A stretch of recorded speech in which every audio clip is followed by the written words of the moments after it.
Writing your own mixture problems with money, part B. So we've gotten this first table figured out. We know how many of each coin we have. We know the total that those coins, when added all together, sum to. So now we're going to draw another table and we're going to fill it in as we do when we are solving a problem. So I have my table on a different page. So if you need to stop the video and create your table, please do that now.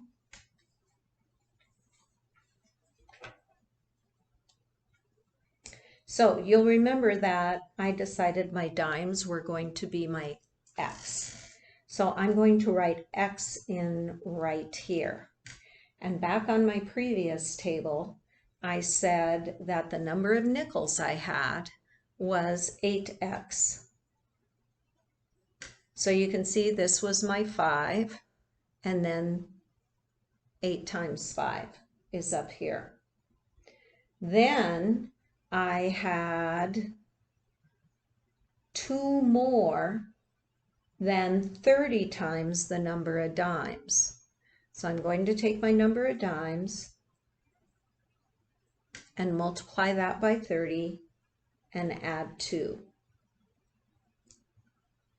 For your problem that you write, you don't have to have all 4 quantities.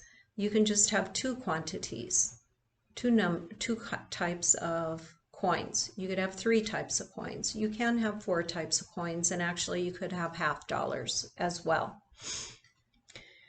But you must have at least one expression that involves addition or subtraction. So that's a reminder.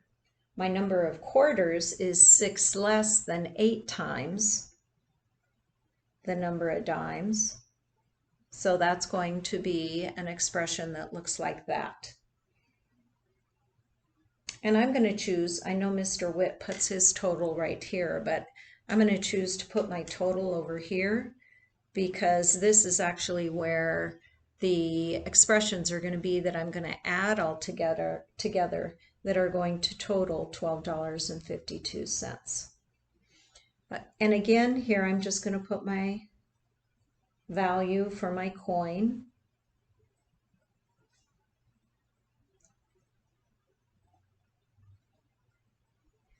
And then you see I put a multiplication sign here because I'm going to take the quantity and multiply it by the value to get the expression over here.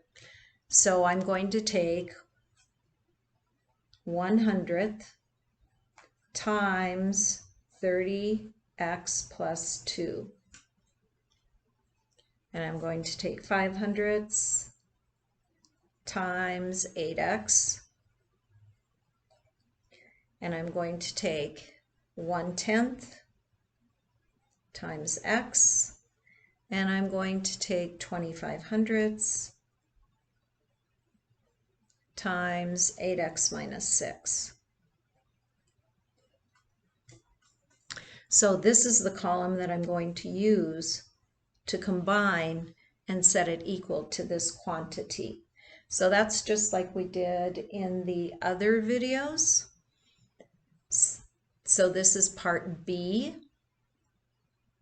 I'm going to stop this video and solving it, and well, no, I'll go ahead and solve it here because the writing it becomes a challenge as well. So we're going to take our expressions and add them together.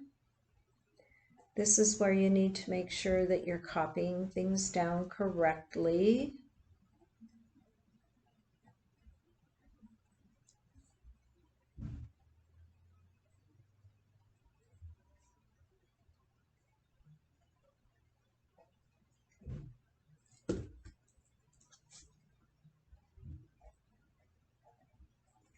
And when I get all of those expressions from my last column, I set them equal to the entire quantity that I had, which is $12.52.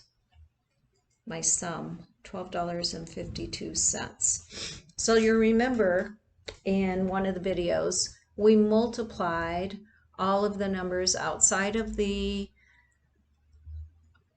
parentheses by the power of 10 that had the same number of zeros as the greatest number of decimal places in those numbers. So in other words, these two quantities have two decimal places to the right, and because the power of 10 that has two zeros is 100, we're going to multiply all of these numbers outside the parentheses by 100, and that will remove those decimals. So this is simply going to be 1, and I'm just going to write it down to make it obvious.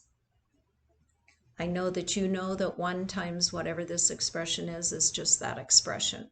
This one, however, becomes 5 times 8x.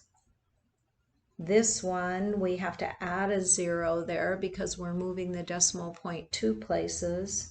So that's 10 times x. And this is 25 times 8x minus 6. And I also have to do it on this side of the equation as well, because whatever I do on one side, to keep it equal, I have to do it on the other side. So now I'm going to do the multiplication, which is going to actually take out the parentheses.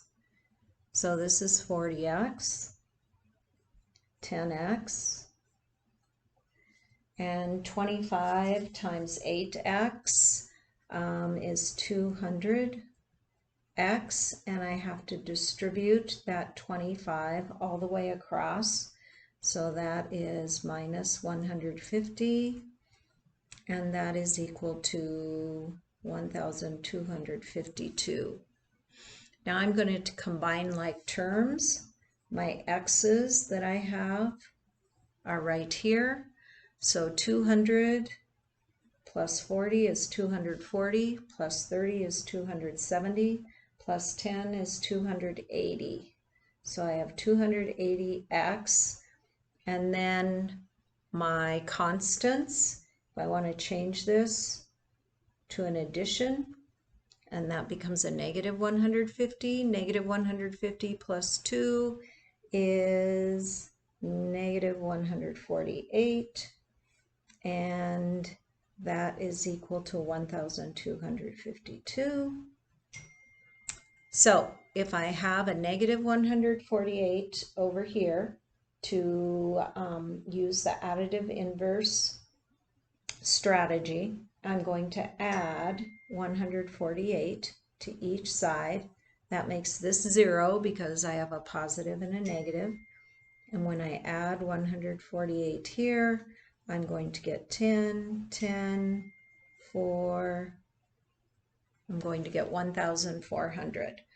So my problem now is 280x is equal to 1,400. To just get an x, I divide each side by 280. And that means that x is equal to 5. So my original problem, back over on my other page, I did have x equal to 5. So it looks like the way I did my math, my problem is going to work out. The next video is going to talk about writing your problem.